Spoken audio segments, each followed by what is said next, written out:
Hi there, it is David Lee for the James Bond dossier here on Friday the 15th of February 2019. We're now it's less than a year until the release of Bond 25, unless they change the release date, which they did for Spectre, so who knows when it'll actually be released. Today I wanted to talk about the third story in this book, For Your Eyes Only. There are 5 short stories collected in For Your Eyes Only. The third is Quantum of Solace. And obviously Daniel Craig's second film was named after the story, but it had absolutely nothing to do with the story at all. And in fact, it barely features Bond at all. Bond's actually in the Bahamas and he's waiting to head to Miami, and I presume fly from Miami after bombing a couple of boats doing some arms running to Cuba. It's in the days 1960 or something like that, early 60s, or maybe the actual book, maybe the story's set in 1959. I'm not sure of the exact dates of what was going on in Cuba, and presumably it's the Castro rebels. God, I need to do some research on that, don't I? Anyway, so Bond is stuck in the Bahamas. He's waiting to go to Miami. He's finished his mission and he's just passing time, and he's at dinner with the governor, and he's having a fairly boring time, I think, at dinner. But after the other guests leave, and it's just the governor and Bond, and they're just drinking, I don't know, brandy or something, and just whiling away the time before it's polite for Bond to actually say goodnight and leave. So to pass the time, the governor asks Bond whether he'd like to hear a story, and he agrees to that just to pass the time. He doesn't think he's going to find it very interesting, but then that's as far as it goes, as really as Bond's involvement. The story has nothing to do with Bond.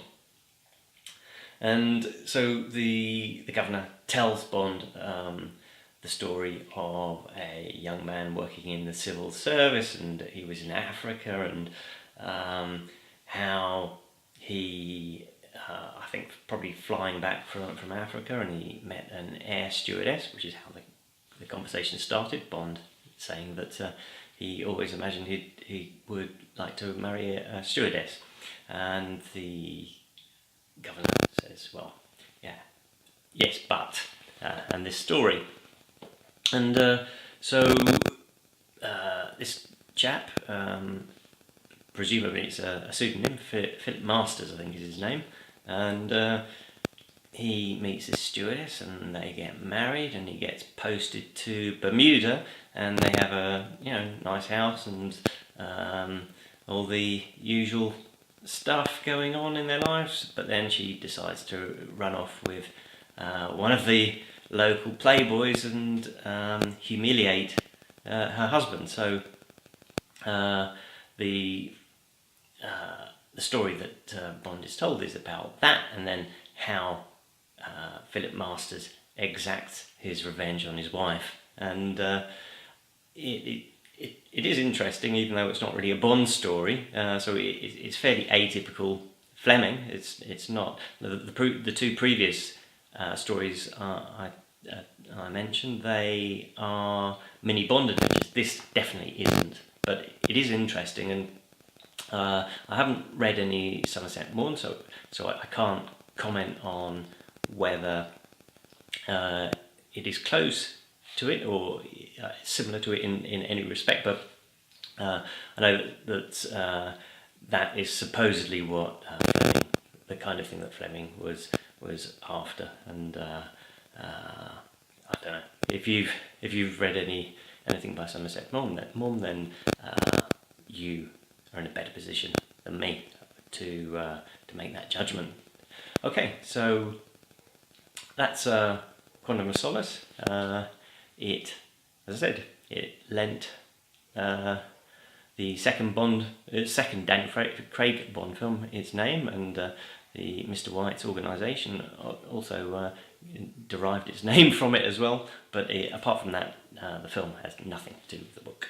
Okay, so this is David Lee for the JamesBondDossier.com. /listen or /watch. If you're on iTunes, you might like to subscribe so you can get this every day. If you're watching on YouTube, there's where's the button? Down there. Subscribe, down there. Okay. Thanks for watching, listening. I will see you tomorrow.